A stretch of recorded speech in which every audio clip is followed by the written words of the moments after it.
Hey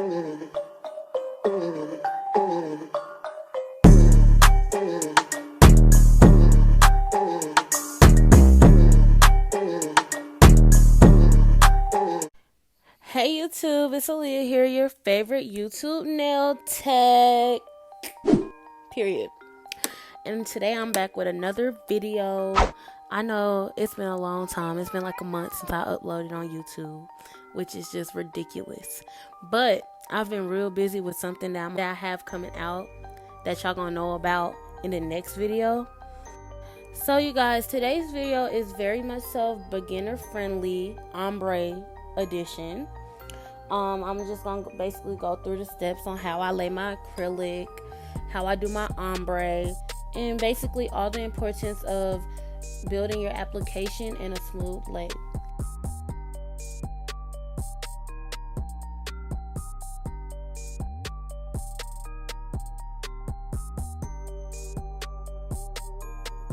So after pushing back the cuticles, I go in with my fine sanding band.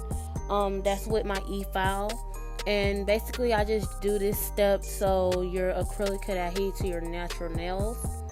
You don't really want to dig the sanding band into your nails. You want to just go over it lightly to the point where the natural shine is off and all the natural oils are just taken off with the shine, you know what I mean?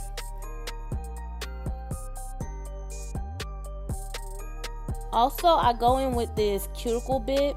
I got this cuticle bit from Amazon. I will be linking down in the description. Everything will be linked down in the description. But I usually use this cuticle bit for people who have like deep cuticles to get all up in the crevices of their cuticles, because sometimes the sanding band can't get that deep into it.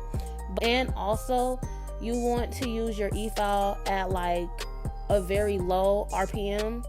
You know what I mean? So like I usually use mine at maybe like 4 RPMs and no higher than 4 when I'm using the drill on the natural nail.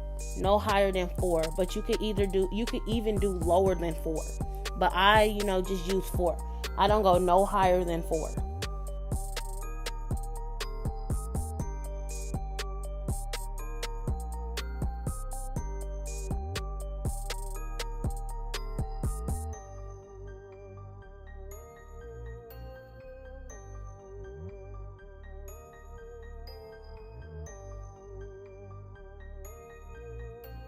So for these tips I'm using, I got these tips from Amazon. So obviously, y'all know Amazon is the plug. Once again, I told y'all this in another video. Baby, Amazon is the plug. For this particular video, I use Amazon tips. And I also use KDS glue.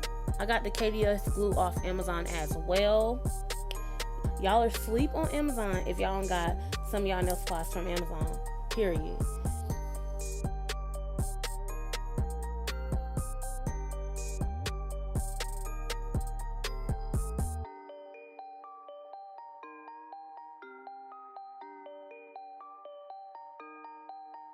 So when it comes to shaping, my client, she wanted coffin. I just went in with my nail tip cutter and I cut it down to her desired length. And then I went in with my hand file and I shaped it. So I slowed this part down for you guys, and this is in basically normal time. So when you do your cuticle tip cutters, you want to make sure that you're holding it straight, because it is very possible for when you're ready to cut that it will move. So you want to make sure you hold the nail straight and you hold the cutter straight, and you try to make sure your nails are even, because I will be like an advocate that I have in the past messed up. I even think for this set, like I had to take one of her nails off because I moved the nail tip cutter. So when it comes to shaping, this is something that I really had to work on when I was really first starting out. I didn't understand the concept of actually holding the nail file straight. So you really want to hold your nail file straight. Don't take the nail file under the nail, because that's how you create a curve in your shape. You want to hold your nail file straight, so whatever shape you do, you have straight, consistent lines. And also you want to make sure that you're taking it slow and you're not filing too much on one side. So you probably do like 1, 2. You can see in the video that I probably counted in my head, obviously counted 1, 2, and I looked, then I did the other side 1, 2, so it could be even on both sides. So the next step is dehydrator and protein bond. I use Mia's Secret dehydrator and protein bond. There are numerous amount of protein bonds and dehydrators out there. Mia's Secret, it relatively works for me. I've been using it probably for maybe like 5 to 6 months now. So I mean, I like it. It works. My clients' nails do stay on with that. So, you know, it's just preference. Obviously, you do trial and error for which one basically works well with you and your application and the acrylic that you use. After the protein bond and dehydrator, I go in with this acrylic that I made myself. I believe that it's a glow in the dark acrylic.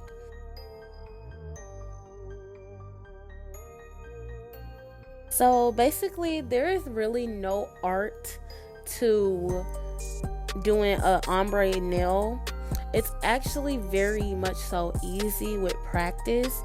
Like in the beginning, when I first started trying to do ombre, I would do it totally wrong. And I mean, I'm pretty sure a lot of people started off doing it wrong. I'll put the base color on top and then try to put the top color on the bottom, over the base color, which made it just not blend at all. It was just hideous. I could even show y'all a picture. I think I have a picture in my, olden days, like a year ago. But I have a picture and I could show y'all like my mistakes. So basically, the art to just laying an ombre nail, you want to start off with the solid color, which my solid color is pink, the pink. And you just want to basically put it from the top half of the nail. I usually do it from the top half of the nail, and then I try to blend backwards so it could create, that ombre effect. So after you put that on and then it dries, then I go in with my cover color, which my cover color I think is Cover Beige by Mia's Secret, which I got from Amazon. And basically I just put it on there. I don't start by the cuticles. I usually start right before the cuticles, and I just start blending up. And it just starts blending. And then I go in by the cuticles, and I try my hardest not to flood the cuticles. Like, I do not stress this enough. When I was first starting out, me flooding these cuticles was a must. I flooded the heck out of these cuticles. I mean, now that I'm getting better, like I know how to pick up a little bit of bead, a little at a time, so my cuticles don't flood. Or I usually, if I do end up flooding the cuticles, I usually start wiping around the nails, wiping around and damping my brush off, just creating force a habit with my technique. But I left this part in real time so you guys could see it.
So as you can see, I'm going in with the Cover Beige, and I'm just starting at like right under the pink, and then I start blending it up, and then I keep going under the next color and under the next color. And well, basically right here I'm doing the pinky, so it's not much that I could go under, but I start under the pink, and I really try my hardest not to flood the cuticles. Do not flood the cuticles, you guys. You don't want to get acrylic on your client's nails, or on your own nails if you're practicing on yourself, you know what I mean? The acrylic is not healthy for your natural skin, so it's just best that you don't want to get it on your natural skin. And also, if you do get it on your natural skin, it's a very high possibility that it will create lifting.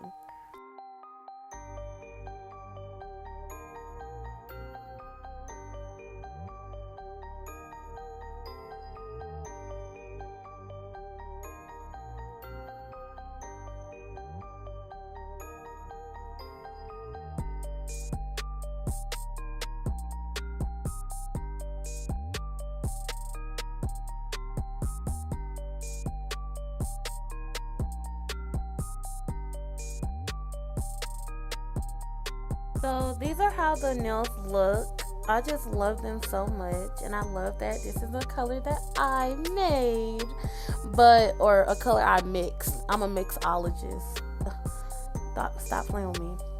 But this is how the nails look after I'm done laying my application. You see how smooth that application is, baby?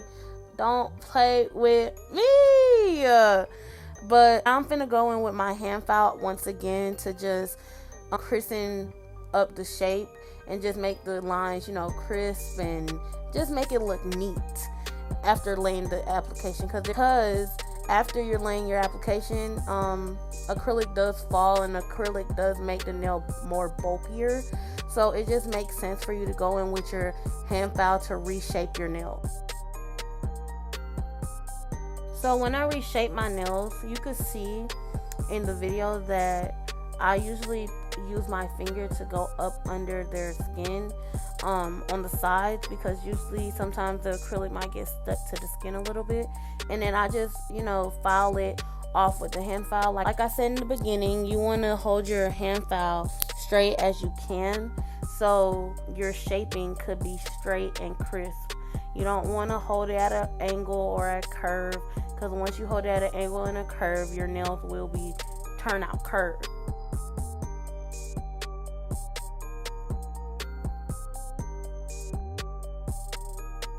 So these are how the nails look after reshaping them. Now I'm finna go in with my barrel bit. I will be linking down in the description. And this is just how I seal my acrylic. I then go in with cuticle oil, self-made cuticle oil, coming soon, you guys. That's a little hint on hint. What I said in the beginning about me got something going on. Yes, baby, I am coming out with my own cuticle oil. I'm so excited. But I have more along with that, so that's just not it. That's just like a little taste, you know what I mean? So y'all get a little taste of what I'm talking about. So yeah, you guys, that's just it for my video. I'm so happy that you guys are watching and that I could put out some more content for you guys. I'm really trying to stay consistent after this little month-long break I've had from you guys. Don't play with me, baby. But yes, you guys, make sure you like, comment, and share. Make sure you follow me on Instagram at TGS Nailz with a Z. And yeah, you guys, bye.